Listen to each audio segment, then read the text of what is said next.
back to Living 757, guys. Now, the military branch has many extensions, and of course, when any one of their service members take their own lives via suicide, everyone is affected, including the families and friends. Now, our next guest, he is a Army veteran and a local playwright right here in the 757. He has a new play that's coming out here to talk a little bit more about that and how suicide affects the family. So welcome to the show, Michael Meyers. How you doing there to the show? Doing Michael? Good. Thank you for having me. Thank you for joining us. Can we just start with, it kind of creeped us out a little bit, just a little bit. We was waiting for the mask and something. I left it in the car, but I can go get it if you want. Look, I know you probably get that a lot, right? I do.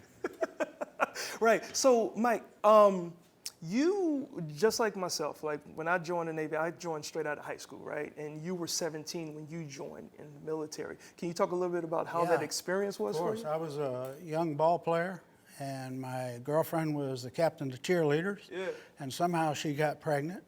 So so my father was a 31-year naval officer, so I went home and I said, "Mom, I need to talk to you." She said, "She's pregnant, isn't she?" I said, "Yeah." And so I left Japan at the time and married my high school sweetheart because we had a baby on the way. Yeah. So I got married one day and joined the Army the next. Wow, wow. 17 years old. 17-year-old and you were married. Wow, I waited till I was like 26. But during your time, right, you also earned the Purple Heart. What an honor that was.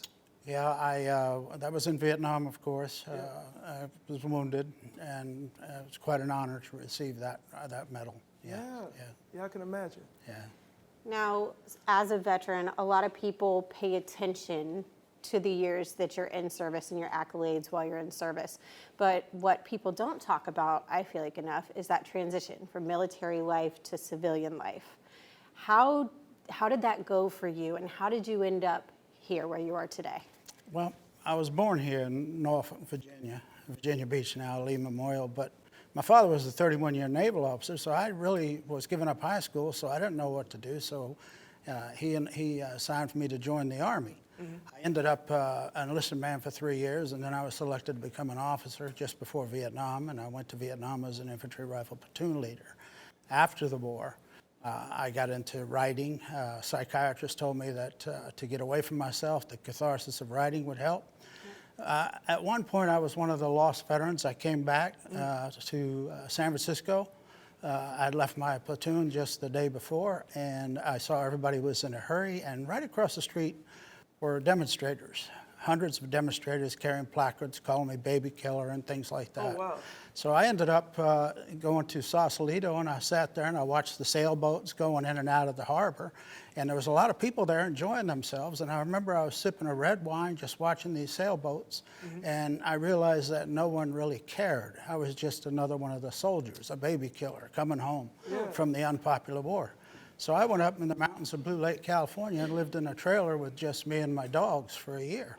Well, so I got to ask you, like you've had a lot of experiences that also led you to being a successful playwright. So can we talk about the play? Well, I had a psychiatrist tell me the catharsis of writing, so I acted for a while, quite a bit in California, and he told me it was good because it got me away from myself and writing. So I started writing. I wrote for HBO's Vietnam War story series, and I wrote for one for Tales from the Crypt. And then I just continued writing. I stopped acting, and I came back to Virginia in 2002 and started writing a little more seriously and had a few plays. I won a play festival. And since then, I've had plays all over the country, Texas, and even in South Africa. Okay. So I've had plays all over the world as a result. Yeah. And your current one? My current one is A Soldier's Final Act. We all know about the jumpers and 9/11, the suicides, but we don't know who they were.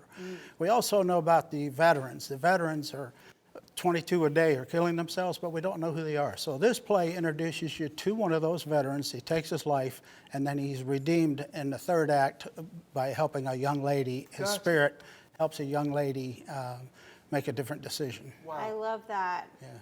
Well, thank you so much for joining us. Thank you for your service. Your information is up on the screen, so if people want to find more about your story, about the play, they can go to the website. Thank you again. Thank you.